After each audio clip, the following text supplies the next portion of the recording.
Na zingine ukifungua mtu anakuambia pastor, naomba tuwe pamoja kwenye maombi ya kufunga Jumatano. Nikifunga na kila mtu nitakula nini?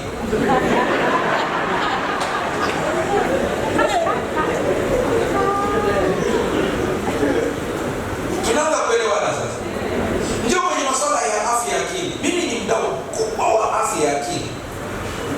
Kwa sababu mimi naamini kwamba ukiwa na akili timamu, ubongo wako ukiwa vizuri, utafanya kazi vizuri. Utamtumikia Mungu vizuri. Hata sisi wahubiri tunaongea, inatakiwa kuwe na afya ya akili. Uwe na uwezo wa kuhubiri, the same time unasoma nyuso za watu. Unajua automatic. Hapa naongea na watu ambao hawanisikilizi tena. Unamwambia tusimame tuombe. Sio mpende msipende. Nitasema mpaka iishe. Hawakusikilizi. Sasa angalia kile ambacho unaweza katika mazingira yako, fanya. Lakini cha msingi kuliko yote, mjue Mungu. Mimi ninaongea na wewe. Kama unaweza kusoma uso, unaweza ukapewa mchungaji msanii na ambaye anataka kutoka moyoni. Unaweza tukasoma mchungaji wa huyu anayeongea. Sio baadhi ya maisha. Huyu Mungu nampenda very serious. Mimi najua niko nitoka. Najua huyu Mungu maisha ambayo ananipitisha kila siku. Nikwambia huyu Mungu anastahili kuaminiwa. Sikupi story za Mathayo na kupa story za David Mbaka. Huyu Mungu anastahili kuaminiwa. 2 Samueli. Naomba ndugu yako asimame wala. Simama. Huyu hapa yeye. Na huyu bwana yeye anasema hapa wewe. Ananifahamu mimi nikiwa mdogo sana. Huyu bwana anajua maisha ambayo nimeishi. Kwa nikiwaambia kwamba nilifanya vibarua, huyu bwana anajua. Nikisema kuna vitu nilibeba mgongoni nipate ada, yeye aliona, tulikuwa naye. Nimemwona kwa siku moja kasema, "Ana kama anakufahamu," ananiambia tulikuwa wote sehemu fulani. Kwa hiyo huyu Mungu ambaye nawaambia ni Mungu ambaye alichoniambia nikiwa na miaka 17 amekuja kutimiza. Na wakati ananiambia nilikuwa simuelewi. Huwezi kuelewa. Nikwambia mtegemee hata kama uelewi. Kama kuna wakati naambia mfuateni Mungu hata kama uelewa na kupeleka wapi, ni sasa. Dunia inakwenda pabaya. Usiamini watu wanaosema kwenye majukwaa wanaomba maisha yatakuwa mazuri. Hakuna chochote. Tena ikiwe Mungu atusaidie tuwe na hekima. Msidanganywe na chama hiki kinagombana na hiki. Wote ni kitu. Mungu ndiye wa kuaminiwa peke yake. Usidanganywe sasa. Mimi nitafuata. Wewe unakuwa mfuasi wa watu. Mimi ni mfuasi wa Mungu. Mwisho wa Mungu. Mungu ndiye akiniambia, Mungu akiniambia ingia chooni, hata kama kuna kinyesi nitaingia. Kuna mtu mmoja kule Tanzania anasema, alinichekesha, pointi yake ina maana. Ananiambia, "Pastor, ni mwanasiasa ameacha." Nikamwambia, "Mchungaji, mwanasiasa akikwambia habari za jioni, toka nje angalia jua limezama." Hakikisha kwanza. Mimi namwamini Mungu. Huwezi kuniambia kwa chochote. Ukiniambia, "Pastor, unasemaje kuhusu uchumi?" Kaa na stori zako. Kama uamini Mungu anabariki, mimi naamini Mungu anabariki. Mimi naamini kwa sababu amenifanyia. Haleluya. Ukisema Mungu anaponya, Mungu anaponya. Tunapojifunza siri za ufalme, tuelewe utendaji wake sio sawa na shetani. Shetani katika ufalme wake anafanya business. Mahusiano yake ni transactional. Mahusiano ya Mungu na watu ni covenant. Haleluya. Hao wote ambao unaona huko duniani wamefanya maarufu na shetani, wakaenda kupigia magoti shetani, wakapewa pesa, wakapewa maarufu, hata wanaishia kufa. Lakini yeyote aliyemtegemea Mungu katika maisha yake yote, kuna badiliko linatokea la kitabia. Haleluya. Mungu anabadilisha roho yako kupelekana na yeye. Walai na Mungu. Mungu hana lengo la kukupa pesa ili tu uonyeshe watu kwamba unazo. No, sio mpango wa Mungu. Mpango wa Mungu ni kutangaza ufalme wake. Haleluya. Sasa kuna pointi kadhaa usichukue. Kama unaandika basi andika siri za ufalme wa Mungu, mtambue mfalme. Nina salamu kutoka kwa ndugu yangu hapa, anaitwa Roy, pastor anafahamu. Kanisa lake kwa hapa Mombasa. Mombasa mimi na ndugu, nakwambia kule nyumbani. Pastor ni Bakuli. Anatokea hapo Bakuli hapo. Kwa hiyo hapa nina ndugu hapa. Haleluya. Sikia sentence. Sikiliza vizuri. Nakumbuka tuliongea habari ya mfalme Uzia na mafanikio yake yote. Sasa sikiliza. Mtu anapoanza kujiona kuwa anaweza kuishi bila kumtegemea Mungu, hata mafanikio yake makubwa hugeuka kuwa mwanzo wa kuanguka kwake. Umepata vizuri? Nairudia. Mtu anapoanza kujiona kuwa ana uwezo au anaweza kuishi bila kumtegemea Mungu, hata mafanikio yake makubwa hugeuka kuwa mwanzo wa kuanguka kwake. Uzia alifanikiwa sana, kila kitu kilienda sawa, lakini akajisahau. Roho Mtakatifu atusaidie tuweze kuelewa hiki ambacho nakwenda kukisema. maana ni kigumu, lakini kitakusaidia kwenye maisha. Maisha ni cycle, sawa, yanaenda hivi.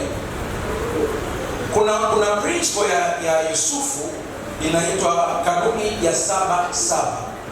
Ile kanuni ya 7-7 kila mtu kwenye maisha lazima uipitie. Yaani upende usipende, lazima kwenye maisha yako utapitia wakati wa mafanikio. Sina maana kwamba ni namba 7 exactly, ila nina maana kilichobeba hiyo kanuni ndani yake. Kila mtu lazima upitie mafanikio, ni lazima upitie mafanikio, na ni lazima upitie kukosa. Mwangalie jirani yako, mwambie umeelewa au adadavue tena. Amesemaje? Ameelewa utadavue tu. Ameelewa sikia. Na hii kanuni naipenda kwa sababu inatuvunja kiburi chetu. Inatufundisha tumtumaini Mungu. Kwa sababu ukiwa ni mtu ambaye kila siku unapata, maisha yanaenda tu, kuna shida inaweza kujitokeza ukajiona wewe ndio top. Kwa Mungu anakuchukua, kuna siku unakuwa na afya njema, unaenda vizuri, kila kitu kiko sawa. Ghafla unakuja kupata ugonjwa mpaka unajiuliza umetokea wapi. Acha kulaumu, muulize Mungu, unahitaji nijifunze nini? Kwamba wakati ulipokuwa na afya ulidhani ile afya ni ya kwako. Mungu anasema nimeruhusu upate malaria, sio kwa sababu nakuchukia, nahitaji nikurudishe kwenye line, maana unatoka. Haleluya. Msione bali kuna sana napenda kuongea na waimbaji, kwa sababu pia na mimi nilikuwa mwalimu wa kwaya. Ndio kazi nilikuwa nafanya na huyu jamaa wakati huo wangu kule. Ndio kazi yangu nilikuwa nafanya. Nilikuwa nafundisha kwaya, napata hela ili niende kusoma. Haleluya Bwana. Kuna kwaya zilivuma mazifamu, zilivuma zikawa na majina makubwa. Sasa hivi ziko hazipo. Tatizo ni nini? Walipovuma walijiona wako. Na mkitaka kwa ibada nisikize, mkitaka mbio kwa yeye inaanza kuwa top, inaanza kupanda, kwa hiyo itashushwa haraka sana ili muisaidie kutumia uongozi wenu. Ni pale ambapo unasikia kwaya inaweza kuambiwa na baraza la kanisa msiende sehemu fulani, wanakuambia tunaenda.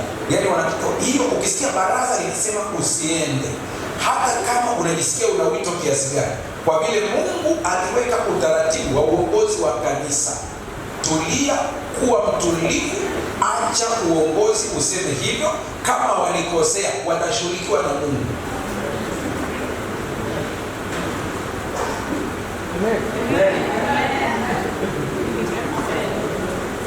Mungu atashughulika nao, sio wewe. Kwa sababu kuna sababu Mungu anaruhusu msukosuko kwenye kwaya kabisa. Mungu anaruhusu kabisa, sio kama haipo, anaruhusu. Anasema hii kwaya imeenda vizuri, ninavyowatazama kwa staili hii wanakwenda kupotea. Sasa kilichopo ni nini? Ngoja niwatikise ili wakumbuke kuomba. Haleluya. Niliwaambia kuna watu wako kwenye ndoa ngumu, siku ukifika mbinguni ndipo utajua hiyo ndoa ngumu ndio ilikusaidia. Kwa sababu kila ulipojijua vibaya, ulipodhalilishwa, ulienda kwenye magoti. Haleluya. Kwa hiyo ukienda kwenye magoti ndio inakuwa hivi. Akina mama ambao siku hizi ndio kuna mashine za kufua nguo, kwa hiyo hawafuati mtindo ule wa zamani. Lakini niwaambie, akina mama unapofua nguo, uko busy kufua nguo ziko nyingi, ukamaliza lile dishi lote la nguo limejaa, unaenda tena kunawa mikono? Kwa nini? Imesafishwa tayari. Lengo lako ni kusafisha mikono? Hakuna.